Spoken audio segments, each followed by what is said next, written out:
காவல்துறை ஒட்டப்பட்ட நம்மனுக்கு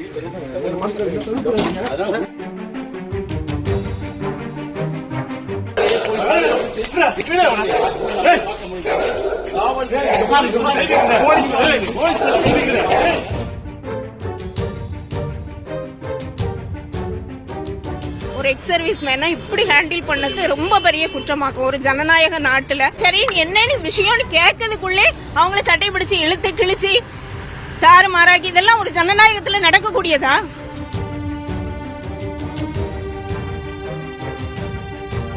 இப்போ போலீஸ்காரங்க அவங்களோட டியூட்டியை பாக்குறாங்க. எக்ஸ் சர்வீஸ் மேனா பிஎஸ்ஓவா அவங்க டியூட்டி பார்த்துட்டு இருந்தாங்க. டிஜி கிட்ட கூட லெட்டர் வாங்கி தான் ஃபுல் பெர்மிட்டோட வித் லைசன்ஸோட வேலை பார்த்துக்கிட்டு இருக்கும்போது இப்படி வந்து ஒரு ஆதாரமுமே இல்லாம உங்களோட டியூட்டியை நீங்க பாருங்க, அவங்களோட டியூட்டியை அவங்க பார்த்திருப்பாங்க.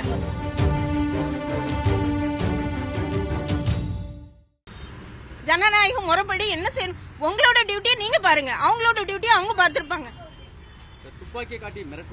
கண்டிப்பா இல்லவே இல்லங்க. அவங்களோட துப்பாக்கி எடுத்து சரண்டர் பண்ண போயிருக்காங்க. இது ஒரு குத்தமா? என்கிட்ட துப்பாக்கி கன் இருக்கு, நீங்க வாங்கிக்கோங்கன்னு கொடுத்தது ஒரு குத்தமா? என்னவா வர்க் பண்ணாரு சார்? எவ்வளவு வருஷமா இங்க இருக்காரு?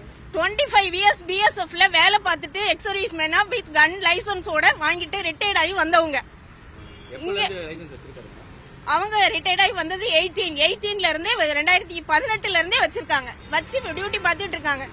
இதுக்கு முன்னாடி நிறைய இடங்கள்ல டியூட்டி பார்த்திருக்காங்க.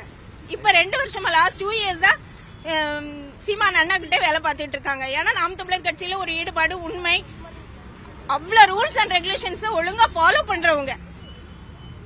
லைசன்ஸ் எல்லாமே ஆல் இந்தியா லைசன்ஸ் வச்சிருக்காங்க. அப்புறம் எப்படி நீங்க இப்படி தூக்கிட்டு வருவீங்க?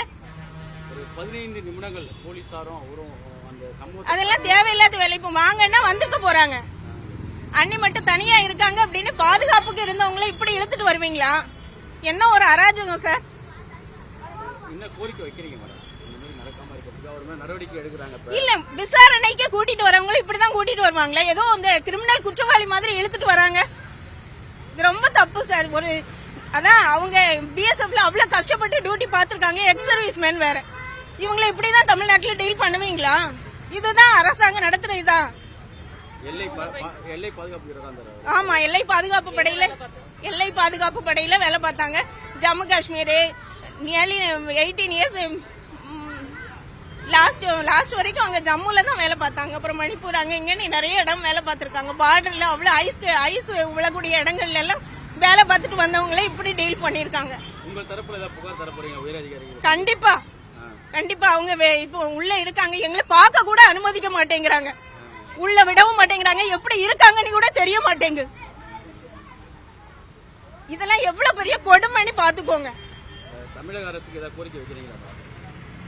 இப்படிப்பட்ட இது நடக்காம இனிமேலாவது பாத்துக்கோங்கிறது தான் கோரிக்கை, வேற ஒண்ணும் இல்ல. உங்க கணவர் துப்பாக்கி காட்டி மிரட்டிருப்பான்னு நம்புறீங்களா? அது எப்படி நடக்கும்? அது நடக்க சான்ஸே இல்ல. அவங்க ஒரு காலமும் அப்படி செஞ்சிருக்க மாட்டாங்க. ரூல்ஸ் அப்படி ஃபாலோ பண்ணுவாங்க. இந்தியாவுக்காண்டி அப்படி உழைச்சவங்க, அதை எப்படி செய்வாங்க? என் பேர் மஞ்சுளா. நான் ஒரு ஆசிரியை, அவங்க ஒரு எக்ஸ் சர்வீஸ் மேன். எங்களுக்கே இந்த நிலைமை. அவங்க வந்து டியூட்டிக்கு தான் வந்திருந்தாங்க. ஒரு எக்ஸ் சர்வீஸ் மேனா இப்படி ஹேண்டில் பண்ணது ரொம்ப பெரிய குற்றமாக்கும் ஒரு ஜனநாயக நாட்டுல. அவரோட இப்போ போலீஸ்காரங்க அவங்களோட டியூட்டியை பாக்குறாங்க. எக்ஸ் சர்வீஸ் மேனா பிஎஸ்ஓவா அவங்க டியூட்டி பார்த்துட்டு இருந்தாங்க. டிஜி கிட்ட கூட லெட்டர் வாங்கி தான் ஃபுல் பெர்மிட்டோட வித் லைசன்ஸோட வேலை பார்க்கறாங்க. வேலை பார்த்துக்கிட்டு இருக்கும்போது இப்படி வந்து ஒரு ஆதாரமுமே இல்லாம இப்ப அண்ணி மட்டும் வீட்டுல இருந்தாங்க. ஒரு லேடி மட்டும் தனியா இருக்கும்போது உள்ள அனுப்பாம சரி என்னன்னு விஷயம்னு கேட்கறதுக்குள்ளே அவங்கள சட்டை பிடிச்சு இழுத்து கிழிச்சு தாறுமாறாக்கி இதெல்லாம் ஒரு ஜனநாயகத்துல நடக்கக்கூடியதா? ஜனநாயக முறைப்படி என்ன செய்யணும்? உங்களோட டியூட்டியை நீங்க பாருங்க, அவங்களோட டியூட்டியை அவங்க பார்த்திருப்பாங்க. கண்டிப்பா இல்லவே இல்லங்க. அவங்களோட துப்பாக்கி எடுத்து சரண்டர் பண்ண போயிருக்காங்க. இது ஒரு குத்தமா? என்கிட்ட துப்பாக்கி கன் இருக்கு, நீங்க வாங்கிக்கோங்கன்னு கொடுத்தது ஒரு குத்தமா? என்னவா வர்க் பண்ணாரு சார்? எவ்வளவு வருஷமா இங்க இருக்காரு? 25 இயர்ஸ் பிஎஸ்எஃப்ல வேலை பார்த்துட்டு எக்ஸ் சர்வீஸ் மேனா வித் கன் லைசன்ஸோட வாங்கிட்டு ரிட்டையர்ட் ஆகி வந்தவங்க. அவங்க ரிட்டையர்ட் ஆகி வந்தது 18ல இருந்தே 2018ல இருந்தே வச்சிருக்காங்க. வச்சு டியூட்டி பார்த்துட்டு இருக்காங்க. இதுக்கு முன்னாடி நிறைய இடங்கள்ல டியூட்டி பார்த்திருக்காங்க. இப்ப 2 வருஷமா லாஸ்ட் 2 இயர்ஸா சீமான் அண்ணா கிட்டே வேலை பார்த்துட்டு இருக்காங்க. ஏன்னா நாம் தமிழர் கட்சியில ஒரு ஈடுபாடு உண்மை, அவ்வளவு ரூல்ஸ் அண்ட் ரெகுலேஷன்ஸ் ஒழுங்கா ஃபாலோ பண்றவங்க. லைசன்ஸ் எல்லாமே ஆல் இந்தியா லைசன்ஸ் வச்சிருக்காங்க. அப்புறம் எப்படி நீங்க இப்படி தூக்கிட்டு வருவீங்க? ஒரு 15 நிமிடங்கள் போலீசாரும் அவரும் அந்த சம்பவம் அதெல்லாம் தேவையில்லாத வேலை. இப்போ வாங்கன்னா வந்துட்டு போறாங்க. அண்ணி மட்டும் தனியா இருக்காங்க அப்படின்னு பாதுகாப்புக்கு இருந்தவங்கள இப்படி இழுத்துட்டு வருவீங்களா? என்ன ஒரு அராஜகம் சார். என்ன கோரிக்கை வைக்கிறீங்க மேடம்? இந்த மாதிரி நடக்காம இருக்கிறதுக்கு அவர் மேல நடவடிக்கை எடுக்கிறாங்க. இல்ல, விசாரணைக்கு கூட்டிட்டு வரவங்க இப்படிதான் கூட்டிட்டு வருவாங்களா? ஏதோ அந்த கிரிமினல் குற்றவாளி மாதிரி இழுத்துட்டு வராங்க. இது ரொம்ப தப்பு சார். ஒரு அதான் அவங்க பிஎஸ்எஃப்ல அவ்வளவு கஷ்டப்பட்டு டியூட்டி பாத்துருக்காங்க. எக்ஸ் சர்வீஸ் மேன் வேற. இவங்களை இப்படிதான் தமிழ்நாட்டுல டீல் பண்ணுவீங்களா? இதுதான் அரசாங்கம் நடத்துற இதான். எல்லை பாதுகாப்பு வீரரா இருந்தாரு. ஆமா, எல்லை பாதுகாப்பு படையில வேலை பார்த்தாங்க.